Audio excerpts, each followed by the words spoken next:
आप सभी को मेरा नमस्कार। स्वागत आप सभी का मैथ्स मीना कॉन्सेप्ट्स पे। और आपको पता है कि इस चैनल पे हम बहुत सारे मोस्ट इंपॉर्टेंट कॉन्सेप्ट्स की और जो मोस्ट कंफ्यूजिंग कॉन्सेप्ट्स की वीडियोस ला रहे हैं और उम्मीद है आपको पसंद भी आ रहा होगा। और अगर आपको पसंद आ रहा है तो भाई वीडियो को लाइक कर दिया करो, कमेंट कर दिया करो, कोई सजेशन है हमारे लिए तो वो बता दिया करो, साथ में चैनल को सब्सक्राइब जरूर कर लिया करो। ठीक है, तो शुरू करते हैं बिना किसी टाइम को वेस्ट किए।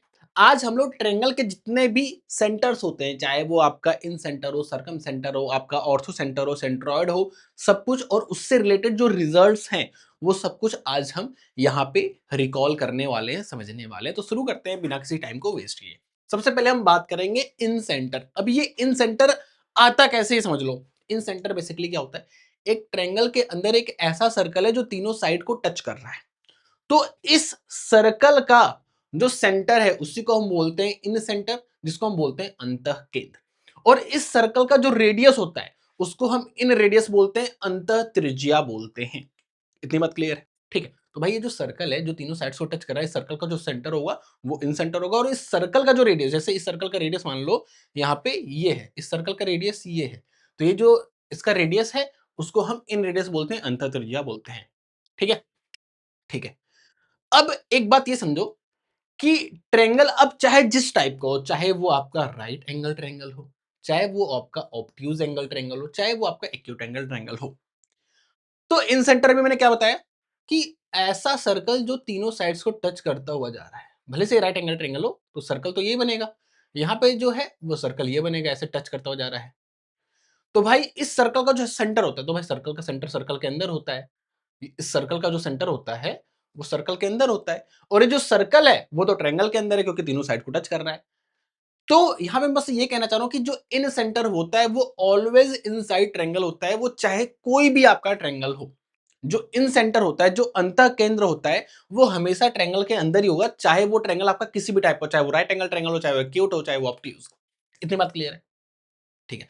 अच्छा, इस सेंटर, एक तो तरीका ये कि भाई उसके अंदर सर्कल बना लो जो तीनों साइड को टच कर रहा है, उस सर्कल का जो सेंटर है वो आपका क्या होगा, इन सेंटर। अगर आपको इन सेंटर निकालो, आप एक तरीके से और निकाल सकते हो, ये आपका एंगल बाइसेक्टर जहां पे मीट करते हैं, जैसे ये जो है ना, ये जो लाइन आपकी जा रही है, ये आपकी एंगल बाइसेक्टर है। मतलब जो ये वाला एंगल है, अगर मैं दूसरा कलर कलर ले लूं, तो जो ये है ना, ये एंगल बाइसेक्टर है, एंगल ए का एंगल बाइसेक्टर है ये। मतलब ये वाला जो एंगल है वो इसके बराबर है। ऐसे ये भी एंगल बाइसेक्टर है एंगल सी का, तो जो ये वाला एंगल है वो इसके बराबर है। और ऐसे ही जो ये वाला एंगल है वो इसके बराबर है। तो एंगल बाइसेक्टर जहां पे मिलते हैं वो भी आपका इन सेंटर ही होता है। तो आप दो तरीके से निकाल सकते हो, एक तो भाई सर्कल का सेंटर निकालो जो तीनों साइड्स को टच कर रहा है, दूसरा आप जब एंगल बाइसेक्टर कर दोगे, कोई भी दो एंगल, अगर आप सिर्फ ये एंगल बाइसेक्टर और ये एंगल बाइसेक्टर करोगे तो भी आपका सेंटर यहां पे मिल जाएगा। तो आप इस तरीके से भी इन सेंटर निकाल सकते हो। इतनी बात क्लियर है? इतनी बात क्लियर है? ठीक है। अब इस सर्कल का जो रेडियस होता है, जिसको हम इन रेडियस बोलते हैं, जिसको हम स्मॉल आर से डिनोट करते हैं, इन रेडियस को स्मॉल आर से डिनोट करेंगे, और जो आपका सर्कम रेडियस होता है उसको हम कैपिटल आर से डिनोट करते हैं। तो ये आप कैसे निकालते हो, इसका एक जनरल फॉर्मूला होता है। इसका एक जनरल फॉर्मूला होता है, क्या होता है, एरिया अपॉन एस। क्या होता है? Area of a triangle, area of triangle divide by S. S क्या होता है आपका, semi perimeter. Semi perimeter, semi perimeter. तो एरिया अपॉन एस होता है, क्या होता है, area upon S, area of a triangle. भाई जैसे अगर मैंने आपको बोल दिया, एक सेकेंड,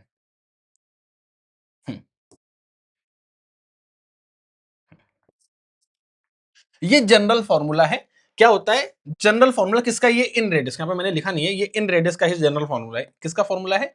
ये इन रेडियस का फॉर्मूला है, इन रेडियस का जनरल फॉर्मूला। मतलब कोई भी ट्रायंगल हो, ये फॉर्मूला आपका हमेशा लग जाएगा। एरिया ऑफ ट्रायंगल, कौन सा ट्रायंगल, भाई मुझे इस ट्रायंगल का इन रेडियस निकालना है ना, तो इस ट्रायंगल का area upon semi perimeter of this triangle. इस ट्रायंगल का सेमी पेरीमीटर, सेमी पेरीमीटर मतलब इसके मान लो साइड्स ए बी सी है, तो ए बी सी बाई 2, मतलब पेरीमीटर का आधा। ये आपका जनरल फॉर्मूला है। लेकिन अगर आपका इक्विलेटरल ट्रायंगल है तो आप इसको डायरेक्टली लिख सकते हो। कैसे लिख सकते हो इसको, आप डायरेक्टली लिख सकते हो। इसका जो फॉर्मूला होता है आपका a बाई 2√3 होता है, जहां पे जो a है वो आपकी साइड है, ए जो है वो आपका क्या है, वो साइड है। तो जो इक्विलेटरल ट्रायंगल के लिए, भाई मैंने क्या बोला, ये तो जनरल फॉर्मूला है, ये किसी भी ट्रायंगल के लिए लगेगा। आप इक्विलेटरल ट्रायंगल के लिए लगाओगे तो भी लग जाएगा। लेकिन अगर इक्विलेटरल ट्रायंगल की बात होगी तो आप डायरेक्टली लिख सकते हो a/2√3। ये क्या होता है, इन रेडियस मतलब स्मॉल आर, अंतः त्रिज्या। अगर राइट एंगल ट्रायंगल है तो इसके लिए क्या लिखोगे, इसके लिए लिखोगे आप p plus B minus H by two, perpendicular plus base minus H by two. क्या बोला मैंने? Perpendicular plus base minus H by two, ये आपका हो जाएगा इसका। थोड़ा सा नीचे आ गया, कोई दिक्कत की बात नहीं। तो ये तीनों फॉर्मूले आपको आपके फिंगर टिप्स पे होने चाहिए, ठीक है। ये हो गया। अब कुछ और इंपॉर्टेंट रिजल्ट्स जो आपको पता होना चाहिए।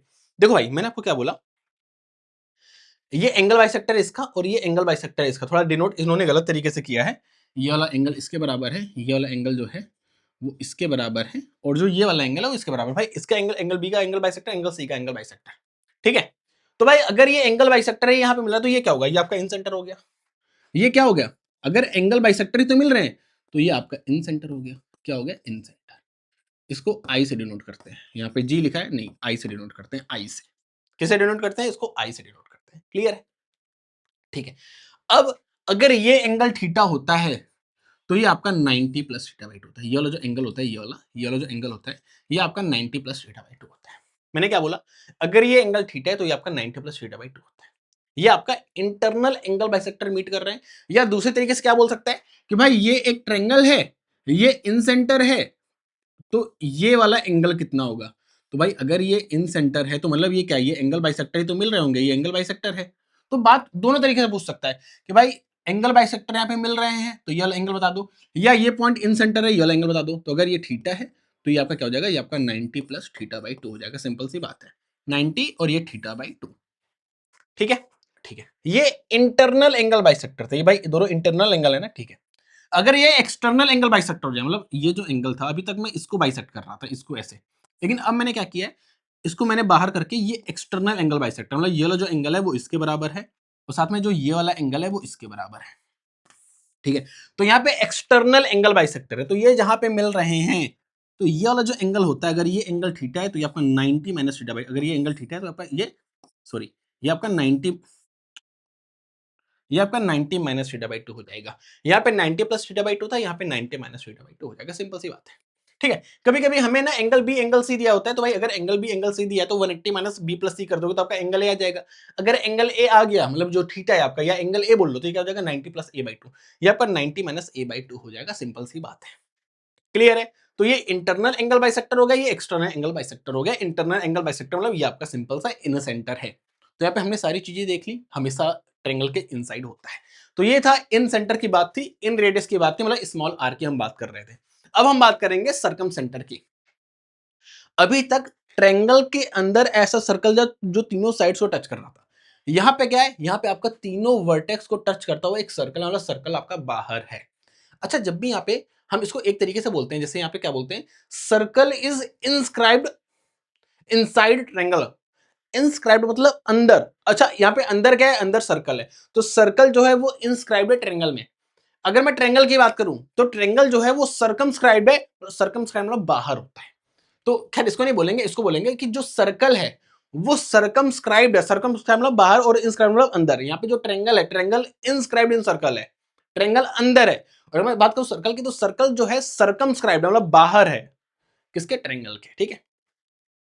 तो भाई कोई भी अगर ट्रायंगल है तो इसके तीनों वर्टेक्स से पास करता हुआ एक यूनिक सर्कल बनेगा। क्या? Unique circle. कोई भी आपका ट्रायंगल हो, बस ट्रायंगल होना चाहिए, ठीक है। क्योंकि अगर ट्रायंगल नहीं है तो भाई जैसे कोलिनियर पॉइंट्स होते हैं, तो कोलिनियर पॉइंट्स कभी भी ट्रायंगल नहीं बनाते। लेकिन अगर तीन पॉइंट्स कोलिनियर नहीं तो वो हमेशा ट्रायंगल बनाते हैं। तो अगर तीन नॉन कोलिनियर पॉइंट्स हैं तो भाई उससे ट्रायंगल पास करेगा, ट्रायंगल पास करेगा तो इन तीनों पॉइंट्स आपका सर्कल भी पास करेगा। तो अगर तीन नॉन कोलिनियर पॉइंट्स है तो उससे आपका सर्कल पास करेगा ही करेगा, और एक यूनिक सर्कल पास करेगा, ठीक है। तो इसीलिए जो भाई ट्रायंगल के तीनों वर्टेक्स होते हैं वो नॉन कोलिनियर पॉइंट्स होते हैं, तो उससे आपका एक यूनिक सर्कल पास करेगा, ठीक है। तो भाई तीनों वर्टेक्स से एक सर्कल पास करेगा, और जो सर्कल पास करेगा उस सर्कल का जो सेंटर होगा वो आपका क्या होगा? वो आपका सर्कम सेंटर होगा। तो यहाँ पे इस सर्कल का जो सेंटर है वो सर्कम सेंटर है। अच्छा, जरूरी नहीं कि ये इनसाइड हो, ये आउटसाइड भी हो सकता है। जैसे अगर मैं बात करूं इसकी, जैसे अगर मैं एक ऑब्ट्यूज एंगल ट्रायंगल बना दूं, तो हो सकता है कि ये आपका सर्कल कुछ ऐसा बने, उसका जो सेंटर बने वो ऐसा बने। जैसे भाई एक हम सर्कल ड्रॉ करके उल्टा काम कर लेते हैं। जैसे मैंने क्या किया, मैंने एक सर्कल ड्रॉ किया।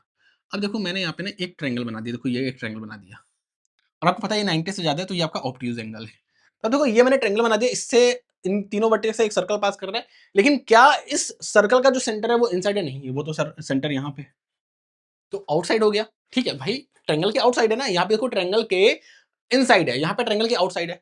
अगर मैं जैसे यहीं पे इसी में अगर मैं ऐसे कर दूं, ध्यान से देखना, ध्यान से देखना, ये डायमीटर से पास हो रहा है कि नहीं, डायमीटर है कि नहीं, तो ये आपका 90 डिग्री होगा कि नहीं, तो ये राइट एंगल ट्रायंगल होगा कि नहीं, अगर ये राइट एंगल ट्रायंगल हो गया तो आप देख रहे होगे इस राइट एंगल का ये हाइपोटेन्यूज है, और हाइपोटेन्यूज का मिड पॉइंट ये है, क्योंकि भाई ये भी रेडियस है, ये भी रेडियस है, और इस इस ट्रायंगल से, ये जो राइट एंगल ट्रायंगल, इससे जो सर्कल पास हो रहा है ये है, इसका सेंटर कहां पे, यहां पे है, तो आप देख रहे हो राइट एंगल ट्रायंगल पे जो इसका सेंटर है वो हाइपोटेन्यूज का मिड पॉइंट पे है, ठीक है। तो इससे हमें यह समझ में आता है कि जो सर्कम सेंटर होता है एक्यूट एंगल के लिए इनसाइड होता है, ऑब्ट्यूज एंगल ट्रायंगल के लिए वो आउटसाइड होता है, और राइट एंगल ट्रायंगल के लिए वो हाइपोटेन्यूज के मिड पॉइंट पे होता है। सर्कम रेडियस की बात कर रहे हैं हम, सर्कम सॉरी यहाँ पे, अच्छा सॉरी, सर्कम सेंटर की बात कर रहे हैं, सर्कम सेंटर की बात कर रहे हैं, मतलब अंतः के सॉरी परिकेंद्र, वो अंतः केंद्र है, ये आपका परिकेंद्र है, और इसका जो रेडियस होता है उसको हम परित्रिज्या बोलते हैं, ठीक है, क्या बोलते हैं, परित्रिज्या, ठीक है। तो आपका सर्कम सेंटर एक्यूट में इनसाइड होता है, ऑब्ट्यूज में आउटसाइड होता है, और राइट एंगल ट्रायंगल में मिड पॉइंट ऑफ हाइपोटेन्यूज होता है, जो मैंने आपको अभी फील भी कराया, ठीक है। अब यहाँ पे एक बहुत ही सिंपल सा रिजल्ट होता है, भाई ये क्या है, ये सर्कल का सेंटर है, क्या है, सर्कल का सेंटर है, सर्कल का सेंटर है, आपने एक रिजल्ट पढ़ा होगा, भाई ये सर्कल है, ठीक है, अगर मैं 2 पॉइंट्स लूं, 2 पॉइंट्स लिया और मैं एक बार सरकमफ्रेंस पे जा रहा हूं और एक बार मैं किस पे जा रहा हूं, सेंटर पे जा रहा हूं, तो अगर ये थीटा होता है तो ये आपका 2 थीटा होता है, वही चीज यहाँ पे भी हो रहा है। मैंने क्या लिया, मैंने 2 पॉइंट्स लिया, देखो 2 पॉइंट्स लिया, एक बार मैं सेंटर पे जा रहा हूँ, एक बार मैं सरकमफ्रेंस पे जा रहा हूँ, तो ये आपका क्या हो गया, ये आपका थीटा हो गया, तो ये आपका 2 थीटा हो गया, सिंपल सी, बस वही चीज है, वही चीज यहाँ पे भी है। तो ये रिजल्ट, इससे क्या रिजल्ट बनता है कि अगर आपका कोई ट्रेंगल है, सिर्फ ट्रेंगल, सर्कल नहीं बनाया गया है, बोल दे कि ये आपका क्या है, सरकम सेंटर है, क्या बोला, सरकम सेंटर मतलब आपका परिकेंद्र है, तो आपको पता होना चाहिए कि अगर ये थीटा है तो ये आपका क्या होगा, ये आपका 2 थीटा हो जाएगा, क्या हो जाएगा, 2 थीटा, क्योंकि आपको पता है कि ये क्या है, ये आपका सरकम सेंटर है, जो कि मैंने आपको यहाँ पे फील कराया है, लेकिन हर बार आपको सर्कल नहीं दिया होगा ना भाई, कि आप फील कर पाओ, सर्कल में तो आप इजीली फील कर पाओगे, लेकिन अगर आपको सिर्फ ट्रायंगल दे दिया यहाँ पे सर्कम सेंटर, तो समझ आना कि ये थीटा, तो ये आपका 2 थीटा हो जाएगा, सिंपल सी बात है, ठीक है। और ये भी हमने समझ लिया।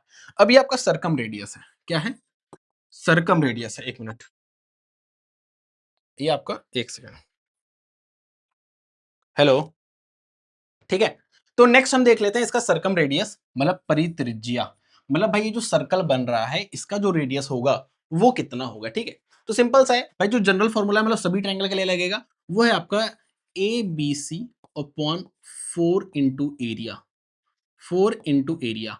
अब भाई एबीसी क्या है, भाई जो ट्रायंगल है ना, जो ट्रायंगल है जिसके हम सरकम, मतलब जिसके हम सरकम रेडियस की बात कर रहे हैं, तो इस ट्रायंगल का साइड ए है, ये बी है, ये सी है, तो एबीसी जो है, एबीसी, एबीसी जो है वो साइड्स ऑफ अ ट्रायंगल है,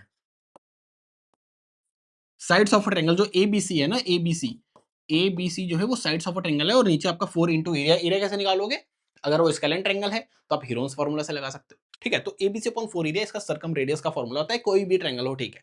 लेकिन अगर आपका इक्विलेटर ट्रायंगल है तो आप तुरंत लिख सकते हो, क्या, आपका a/√3, जो हमने इन रेडियस पढ़ा था वो हमने a/2√3 पढ़ा था, इक्विलेटर ट्रायंगल का, यहाँ पे सर्कम रेडियस a/√3 होता है, मतलब उसका 2 टाइम्स होता है, डबल होता है।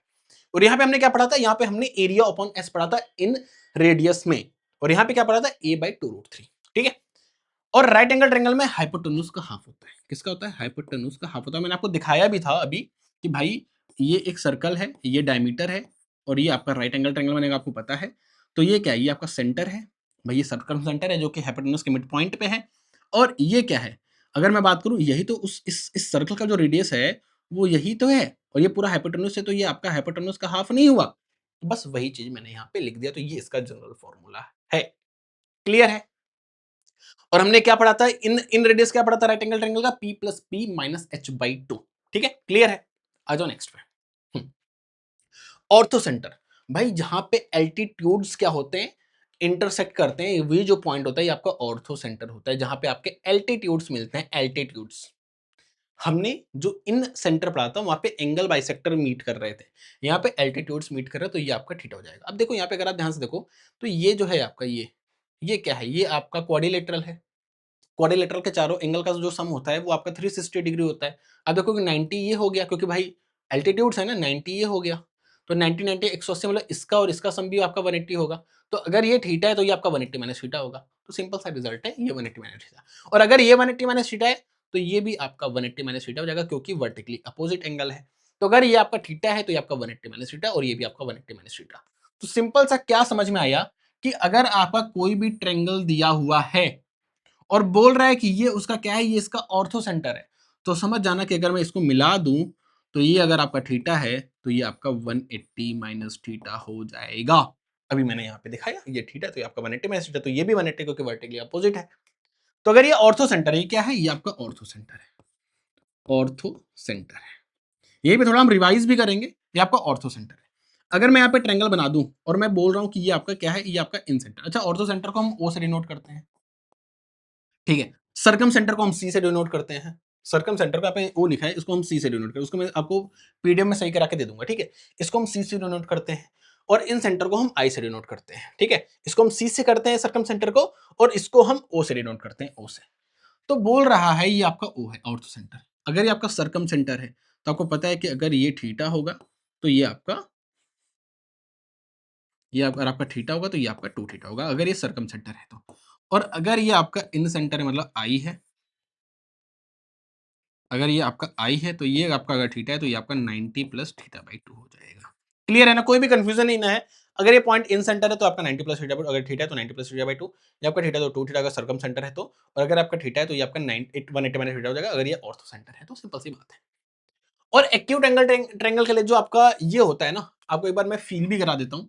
जैसे एक्यूट एंगल, जैसे एक्यूट एंगल यही है, एक्यूट एंगल ट्रायंगल है, तो इसका जो ऑर्थो सेंटर है वो इनसाइड है। अगर मैं यहीं पे ऑब्ट्यूज एंगल ट्रायंगल बना दूं, ऑब्ट्यूज, देखो obtuse angle triangle, obtuse angle triangle बना दिया, तो अगर मैं देखूं, अगर मैं यहां से एल्टीट्यूड ड्रॉप करूं तो एल्टीट्यूड हम कहां पे ड्रॉप करते हैं, इसके अपोजिट वाली साइड पे। तो अपोजिट वाली साइड ये है, तो यहां पे तो कभी भी एल्टीट्यूड ड्रॉप हो नहीं पाएगा। तो अगर मैं इसको बाहर जाऊंगा ना, बाहर, तो इसका जो एल्टीट्यूड होगा वो कहां, कहीं यहां पे आएगा, कहीं यहां पे आएगा, ठीक है, यहां पे।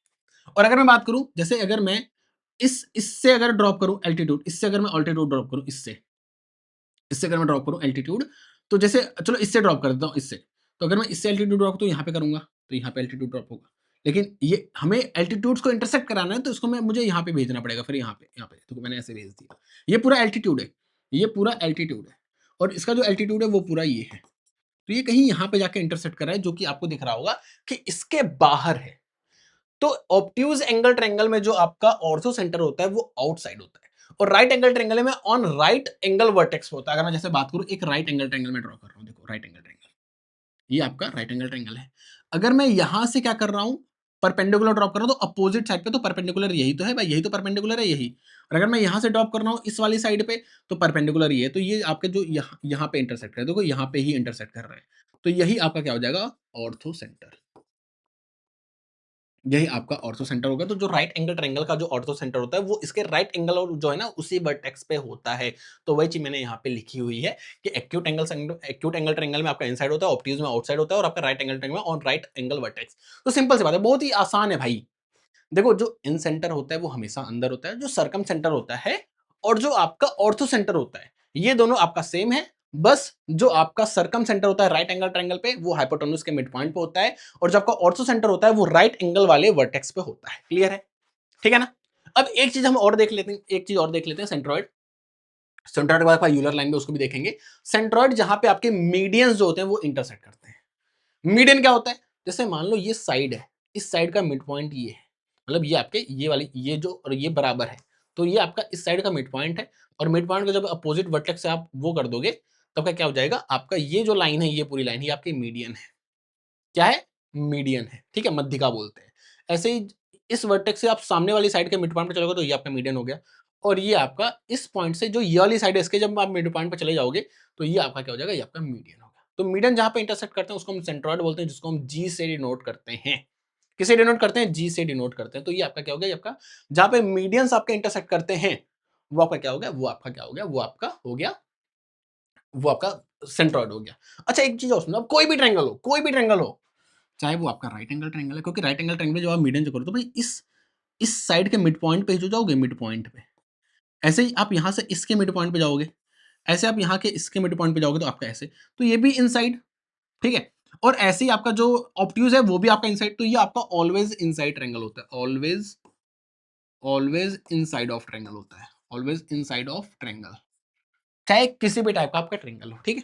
तो ये आपका हो गया। अब इसमें एक चीज और समझना है कि जो ये सेंट्रॉइड होता है, जो जी होता है सेंट्रॉइड, वो इसको 2:1 में डिवाइड करता है, 2:1। अब देखो एक बात समझना, मीडियन जो हम ड्रॉ करते हैं वो हम यहां से ना ड्रॉ करके इधर से लाइक वर्टेक्स से ड्रॉ करते हैं, मतलब ऐसे समझ लो कि हम वर्टेक्स से ड्रॉ करते हैं, वर्टेक्स से यहां पे जाते हैं, और ये 2:1 मतलब ये वाला 2 होगा और ये वाला 1 होगा, वरना आप कंफ्यूज मत होना कि भाई ये 2 है ये, इसमें कंफ्यूज मत होना, ठीक है। तो वर्टेक्स से आपका 2 होता है, यहां से वर्टेक्स से यहां तक आपका 2 होता है, वर्टेक्स से आपका यहां तक 2 होता है और यहां से यहां तक 1 होता है, तो ये आपका 2:1 में डिवाइड करता है।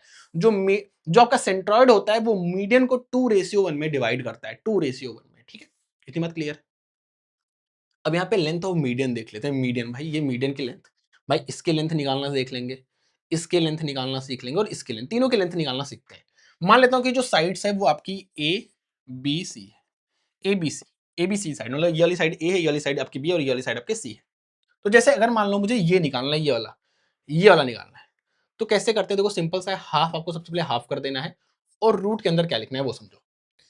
जैसे आपको ये निकालना है ये वाला, तो हाफ कर दिया, रूट के अंदर क्या लिखना है, भाई ये है तो इसके, ये एडजेसेंट में ए और बी है, भाई इसके इधर ए है, ये इसके इधर बी है, तो क्या करोगे, 2a² प्लस 2b² माइनस जो सामने वो आपका माइनस हो जाएगा, -c²। That's it. तो मैंने जैसे ये वाला निकाल रहा हूँ ना, तो इसके बगल में ए है, इसके बगल में तो 2a² प्लस 2b² -c², ठीक है। जैसे मैं आपको ये भी निकालना सिखा देता हूँ, ये वाला, जैसे ये वाला निकालना है, तो सबसे पहले तो मैं हाफ कर दूंगा और रूट के अंदर क्या लिखूंगा, इसके एडजेसेंट में आपकी जो साइड है वो बी और सी है, तो 2b² प्लस 2c² और अपोजिट में क्या है ए, तो -a²। वही चीज आप देखोगे यहाँ पे भी लिखा हुआ है, जैसे यहाँ पे हम पीएम को निकाल रहे हैं, पीएम को निकालो तो सबसे पहले हाफ कर देना है, रूट के अंदर ये और ये, तो 2p² plus 2pr² minus qr², वही चीज हमने किया, तो ये आपका लेंथ ऑफ मीडियन होता है। तो सेंट्रॉइड और लेंथ ऑफ मीडियन आपको क्लियर है, ठीक। अब आ जाओ यूलर लाइन। अब कोई भी ट्रायंगल हो, उसका जो सेंट्रॉइड होता है, उसका जो आपका ऑर्थो सेंटर होता है और उसका जो सर्कम सेंटर होता है, मैंने क्या बोला, तीन चीज मैंने बोली है। कोई भी ट्रायंगल हो, उसका जो सर्कम सेंटर होता है, जो उसका सेंट्रॉइड होता है, उसका ऑर्थो सेंटर होता है, ये आपका कोलिनियर होता है। क्या होता है, कोलिनियर, मतलब ये तीनों पॉइंट्स आपके एक सिंगल लाइन पे होते हैं और इसी लाइन को हम यूलर लाइन बोलते हैं। क्या बोलते हैं, यूलर लाइन बोलते हैं इसी लाइन को, ठीक है। अब इसमें आपको ये समझना है कि जो सेंट्रॉइड होता है, सेंट्रॉइड वो आपका ऑर्थो सेंटर और सर्कम सेंटर को 2:1 में डिवाइड करता है।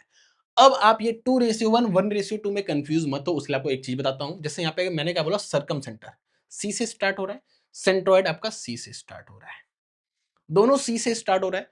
तो जो स्टार्टिंग लेटर है, उसमें कितने आपके लेटर्स यूज हुए, एक सिंगल लेटर यूज हुआ है, सी। सिंगल लेटर तो यूज है भाई, इसमें भी सी यूज हुआ है, इसमें भी सी, तो एक सिंगल लेटर यूज हुआ है, तो इसलिए 1, क्योंकि सिंगल लेटर मतलब 1, एक ही लेटर यूज है तो 1।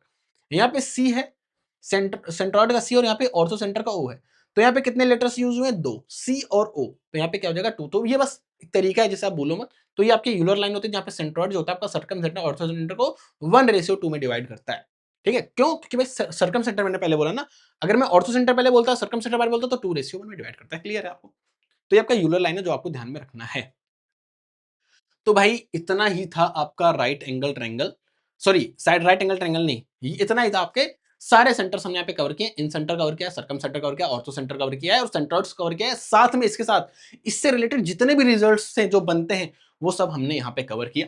और अगर आपको इसी तरीके से मुझसे आपको कंप्लीट मैथ्स और रीजनिंग पढ़ना है, कंप्लीट मैथ्स, चाहे एसएससी हो, चाहे आपका रेलवे हो, चाहे कोई भी स्टेट एग्जाम हो, तो कंप्लीट फाउंडेशन बैच जो है हमारा, इसमें मैं देखो ऐसा नहीं कि सिर्फ फाउंडेशन कराता हूँ, फाउंडेशन के साथ मुझे पता है कि आप चीजों भूलते हो तो मैं रिवीजन भी कराता हूँ।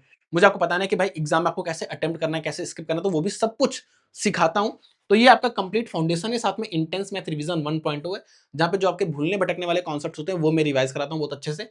2.0 जहाँ पे मैंने हार्ड क्वेश्चन की प्रैक्टिस करा रखी है और 2025 तक के लेटेस्ट क्वेश्चन करा रखे हैं।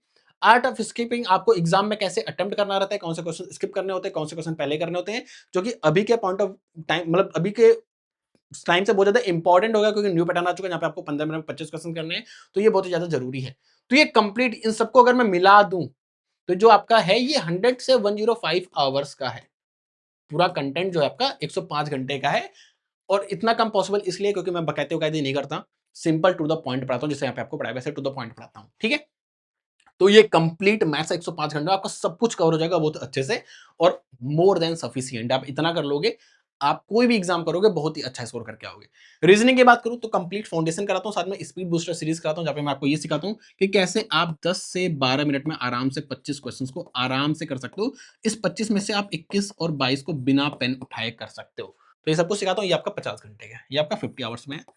तो कंप्लीट मैथ्स और रीजनिंग आपका 150 आवर्स में बहुत ही अच्छे से कवर हो जाता है, रिवीजन हो जाता है, स्पीड बूस्ट हो जाता है, सब कुछ हो जाता है। तो ये कॉम्बो बैच आता है 69 में, ये आपको मैथ्समेनिया ऐप पे या हमारी ऑफिशियल वेबसाइट mathsmaniassessay.com पे मिल जाएगा। और अगर आपको सिर्फ अपनी स्पीड को बूस्ट करना है, स्पीड को बूस्ट करने के लिए आपका रिवीजन एकदम टॉप नॉच होना चाहिए, सब कुछ आपके फिंगर टिप्स से होना चाहिए। साथ में आपको ये पता होना चाहिए कि आर्ट ऑफ स्किपिंग आपको कैसे करना है। तो ये जो IMR 1.0 और 2.0 है, और जो आर्ट ऑफ स्किपिंग है, ये स्पीड बूस्ट करने के लिए जरूरी है। ठीक है भाई, आपने कोर्स भले से कर लिया, लेकिन सारी चीज आपकी रिवाइज होनी चाहिए, जिससे आपको क्वेश्चन देकर पता चल जाए कि भाई हाँ ये ऐसे होता है, तुरंत पता चल जाए। तो इसलिए रिवीजन बहुत जरूरी है, और साथ में आपको ये पता होना चाहिए कि कैसे क्वेश्चन आपको स्किप करने हैं। तो ये स्पीड बूस्टर है। और ऐसे रीजनिंग में जो स्पीड बूस्टर सीरीज है, जहाँ पे मैं आपको ये सिखाऊं 10 मिनट में 50 क्वेश्चन करने हैं, तो ये स्पीड बूस्टर जो पैकेज है वो आपको 199 में मिल जाएगा फॉर 6 मंथ वैलिडिटी। और इसमें इसमें आपका स्पीड बूस्टर भी इंक्लूडेड रहेगा। मतलब अगर आप ये लेते हो तो आपको ये लेने की जरूरत नहीं है, अगर आप इसको अलग से लेना चाहते हो तो आप अलग से भी ले सकते हो। तो उम्मीद है आपको सब कुछ समझ में आ गया होगा, और आपको ये वीडियो भी पसंद आई होगी। अगर वीडियो पसंद आई भाई, तो वीडियो को लाइक करके चैनल को सब्सक्राइब जरूर कर लेना, और कमेंट भी करके बता दो कि आपको ये लेक्चर्स कैसे लग रहे हैं। Thank you so much.